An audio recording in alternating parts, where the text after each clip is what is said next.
Hi,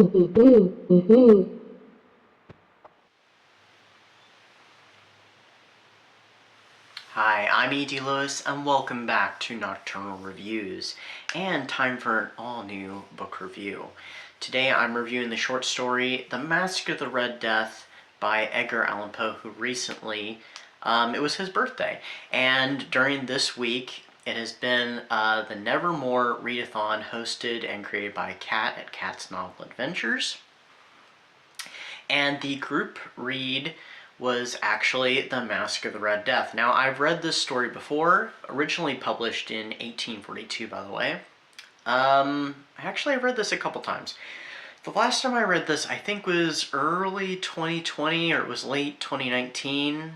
No, it had to have been early 2020. I actually had considered reviewing it, but thought it was a little bit in poor taste if you remember what was happening back in 2020. So it's like perfect opportunity. I've been thinking about rereading it anyway, so this was perfect. So this tells the story of a plague that has been ravaging the land. It has been, taking people out left and right, and a local prince by the name of Prospero has decided to escape it, to avoid it, by inviting many of his, rich friends to one of his secluded abbeys, where they hold, party after party, and then they have this big masquerade, and it's all to escape the Red Death and to avoid the responsibilities of the outside world, until a masked figure in what they consider to be pretty poor taste, or at least the prince does, dressed as death itself, but not just any death, but the Red Death. Trying to be very vague. It's a very short story. It's not very long at all, but it's got quite a bit of substance. I'd forgotten over the past couple of years, and I don't know why I rated it so low, which we'll get to the rating in a moment. I didn't even rate it low. I just rated it lower than I thought I would have, because I'm like, this is good stuff. The lavish detail that Poe does, this is truly, I have to say, probably one of his best works for sure.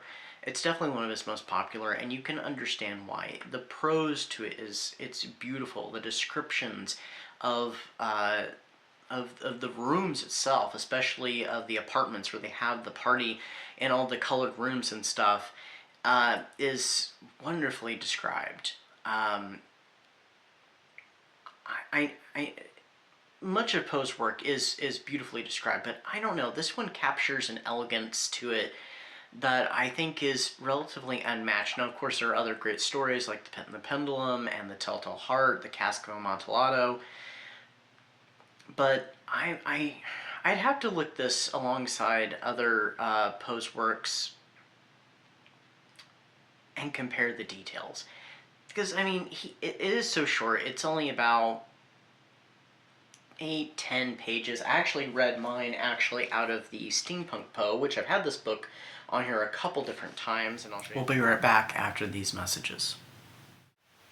Every month here on Nocturnal Reviews, I will be selecting a booktuber or author that I will be spotlighting, and this month I select Jen at Literary Love 123. Please subscribe to her channel and show her some love and support. But I mean, really, the descriptions are utterly fantastic, and this is actually the first story in this collection, and so I'm gonna have to turn the red lighting off, which I thought was very appropriate for this. There we go. Ooh. So, like, here's some of the illustrations. Does this not make you think of The Wizard of Oz, actually, and not so much Edgar Allan Poe? But yeah, that'd be, I think that's supposed to be maybe the Abbey where he's having the mask ball. And here's, they talk about the clock. Now, of course, this give a very good description of the clock, but, I mean, especially when the clock goes off and everything halts, it's just... And there's the cries to it. It's so foreboding, and not to mention it foreshadows what happens later in the story and the inevitability of certain things. But yeah, these are some fantastic illustrations. I love the illustrations in this book. Maybe someday I'll do a review of this book in general. I did want to show, I didn't show all the illustrations for this book, for this story, but I did want to show this one. This is The Mysterious Guest. Not described as in the story, but I mean, beautiful work regardless, and gets the point across. So I rated this 5 stars or 5 skulls. Originally, when I had last read it, apparently I rated it as 4. I don't know why, because I'm like looking through this, I'm like, this is fantastic. Why did I rate this at 4 stars?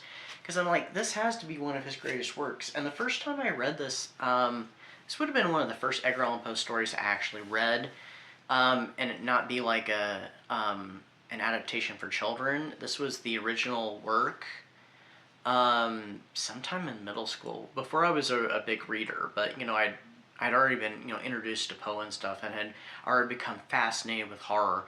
So this would be one of the first ones I actually read, because I think I had tried to read at the time The Raven, and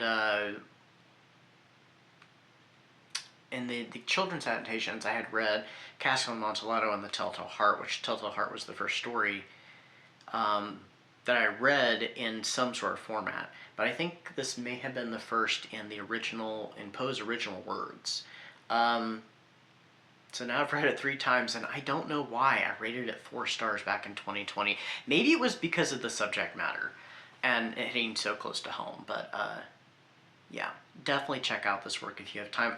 Kat is actually going to be doing a live discussion, and I don't know what they're going to get up to, but I'm sure they're going to hit on some points that I've never even thought of or considered. She'll be joined by Jen at Literary Love 123, so please stay tuned for that. I think that goes up tomorrow. I think they're doing the live discussion tomorrow. For the last day of the readathon. So anyway, that's what I got for you. Stay safe, stay spooky, and I'll see you very soon with some announcements next week. All right, bye-bye.